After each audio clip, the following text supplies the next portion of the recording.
Hello everyone, this is Dr. Cho. In recent videos, I've emphasized the importance of exercise and stress management. You might think food is the key to managing diabetes, high blood pressure, or weight loss, but exercise is just as critical. You can't be healthy without it. It's tough but true. Any exercise is better than none, but the wrong kind can backfire. For people with diabetes, high cholesterol, insulin resistance, or those aiming to lose weight, certain exercises are better suited, especially after age 40. Even 20 somethings can have insulin resistance these days, so this applies to everyone. Today we'll explore the right exercises, ones to avoid, and the big picture of why exercise matters. If you've been neglecting it, I hope this hits home. Like and subscribe if you find this helpful. Section 1, Myths about Exercise. You've heard you need to exercise a million times, right? But if you think exercise is just about burning calories or losing weight, you're mistaken. The media loves no pain, no gain, pushing the idea that torturing your body gets results. That might work for Olympic athletes, but for most of you watching, it doesn't. Choosing the right exercise for your goal is crucial, but avoiding the wrong ones is just as important. Some exercises can worsen diabetes, insulin resistance, or hinder weight loss. What comes to mind when you hear insulin resistance? Is when your hormone balance is off and your body can't regulate blood sugar properly after years of imbalance. Food triggers insulin to manage blood sugar, but in insulin resistance, that system falters. Three key hormones are involved: insulin, cortisol, and growth hormone. Insulin signals cells to store glucose when blood sugar rises. Cortisol, the stress hormone, it spikes blood sugar for quick energy in emergencies, like running from a tiger. But high blood sugar triggers insulin to clear it, and cortisol plays a big role in insulin resistance. Growth hormone.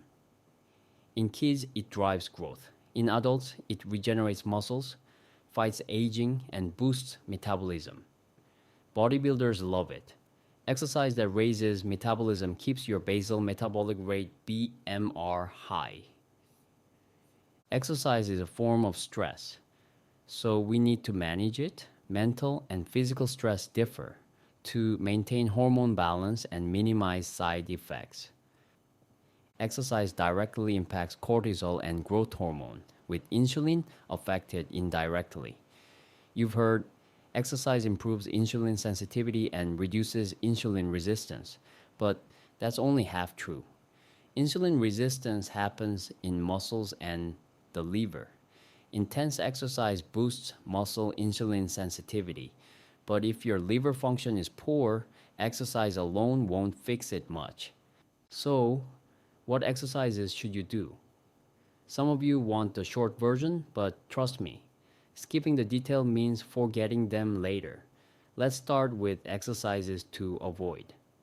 The American Diabetes Association recommends moderate to vigorous aerobic exercise 5 times a week, 30 minutes per session, or 10-minute brisk walks after meals if you're busy.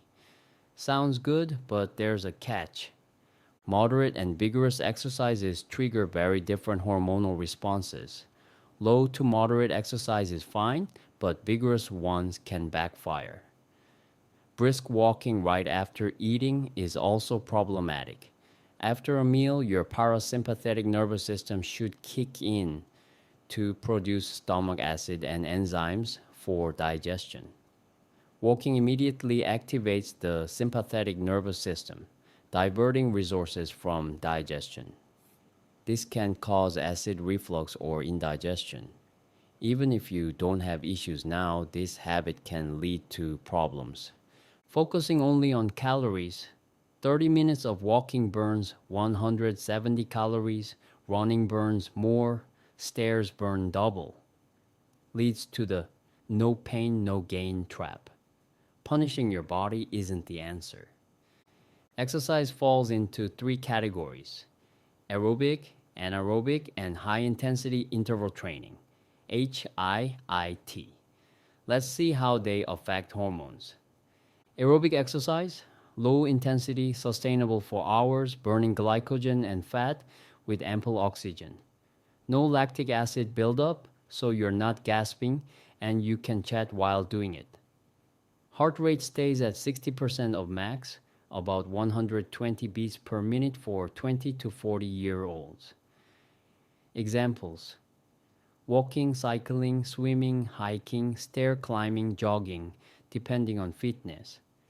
Anaerobic exercise: high intensity where oxygen can't keep up. Heart rate hits 60 to 80% of max, 140 to 160 beats per minute.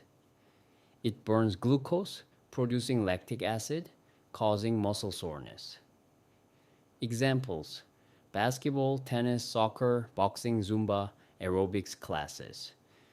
Great for fitness, but too stressful for those with insulin resistance, especially after middle age. High intensity interval training, HIIT, extreme intensity anaerobic exercise for short bursts, minutes.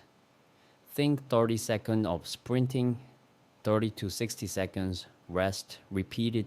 It pushes your heart rate to 95% of max, 220 minus your age. For me, at 38, that's about 182 beats per minute, but as a regular exerciser, mine's closer to 190. HIIT lasts 3 to 5 minutes max. Imagine running from a bear. That's the intensity. Exercise, especially HIIT, boosts growth hormone, which supports anti-aging, muscle maintenance, metabolism, and weight loss. Aerobic produces some growth hormone. Anaerobic, more growth hormone, but also lots of cortisol, which can worsen insulin resistance if prolonged. HIIT skyrocket growth hormone by 300 to 400% in just 2 to 3 minutes, staying in your blood for 48 to 72 hours. Cortisol rises too, but the short duration minimizes harm. For middle-aged folks with insulin resistance or diabetes, focus on aerobic exercise or HIIT. Anaerobic exercise can spike cortisol and insulin, leading to overeating or quitting exercise, worsening diabetes and weight gain. Aerobic examples: walking, cycling, swimming, rowing, hiking, stair climbing. Do 30 to 90 minutes, 3 to 5 times a week with breaks. Jogging is anaerobic for 90% of people, including me. Only marathon runners might find it aerobic. HIIT examples: sprinting, intense cycling, Tabata workouts, 20 seconds on, 10 seconds off. 8 cycles, 4 minutes total. Do 2 to 3 times a week, 3 to 5 minutes. Focus on lower body, squats, lunges, or full body moves. I sprint 100 meters uphill in a park, 4 to 5 reps, 3 sets. My legs are jelly. Tabata workouts are great for beginners. Check YouTube. No excuses about time, 5 minutes is enough. Exercise does more than burn calories. Improves blood circulation and detox. Boosts heart and lung function. Increases growth hormone, muscle, anti-aging, metabolism, weight loss. Enhances brain health. Prevents depression, boosts mood, focus, memory, reduces dementia risk, relieves stress. Exercise aids digestion too. Your brain controls stomach muscles, acid, and enzymes via the autonomic nervous system. It even helps with insomnia. Most people with sleep issues lack exercise. Some say, any exercise works, or I fixed my diabetes with hardcore anaerobic workouts. But if you're just burning calories without addressing insulin resistance, Stopping exercise can crash your metabolism, worsening diabetes and weight gain. Choose exercises that suit your age, fitness, and goals. Ones that balance hormones. Brute force works, but strategy works better. If this helped, like, subscribe, and share your story in the comments.